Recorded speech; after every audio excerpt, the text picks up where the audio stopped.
You're watching Mirror 7 News. Stay informed, stay ahead for more news.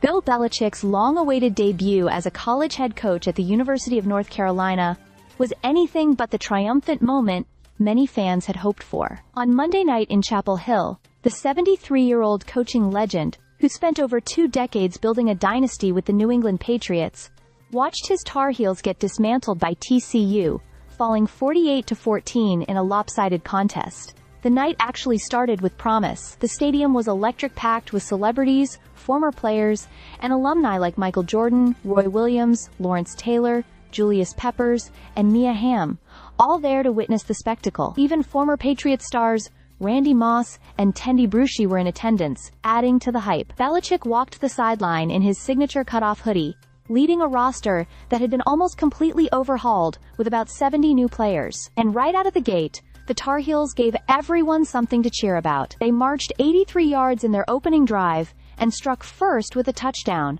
grabbing a 7-0 lead. But that early momentum quickly unraveled. TCU methodically took control, scoring 41 unanswered points and silencing the crowd well before the fourth quarter. The Horned Frogs dominated every phase of the game, putting up 542 total yards of offense compared to UNC's 222. Their defense added insult to injury with 2 touchdowns of its own, a pick-6 from Bud Clark just before halftime, and a scoop-and-score by Devian Deal in the third quarter. On offense, TCU's Kavorian Barnes broke the game wide open with a 75-yard touchdown run on the very first snap of the second half. Quarterback Josh Hoover threw for 2 scores, Jordan Dwyer hauled in 9 catches for 136 yards, and Trent Battle capped off the onslaught with a 28-yard rushing touchdown. By then, the Tar Heels were reeling. UNC cornerback Gio Lopez, a transfer from South Alabama, struggled mightily before exiting with a back injury at halftime. He completed only 4 of 10 passes for 69 yards, threw a costly interception, returned for a touchdown, and later lost a fumble that was returned for another score. The offensive miscues were paired with defensive breakdowns, as the Tar Heels gave up 258 rushing yards at a bruising 7.4 yards per carry. Even special teams faltered with botched snaps and short punts, further fueling TCU's momentum.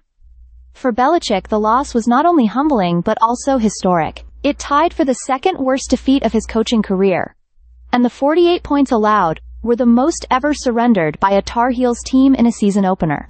After the game, Belichick was blunt in his assessment, saying, "Obviously, we have a lot of work to do. We need to do a better job all the way around, coaching, playing, all 3 phases of the game."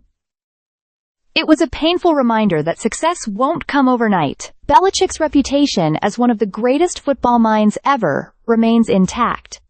But college football is a different challenge altogether. Just as in his early days with the Browns and even the Patriots, he'll have to rebuild from the ground up. For now, the Tar Heels will try to regroup quickly as they prepare for their next matchup against Charlotte on Saturday. UNC fans may have arrived with sky-high hopes and star-studded support, but they left Kenan Stadium with the realization that the Belichick era in Chapel Hill is going to take time and a lot of patience. Stay subscribed for more videos.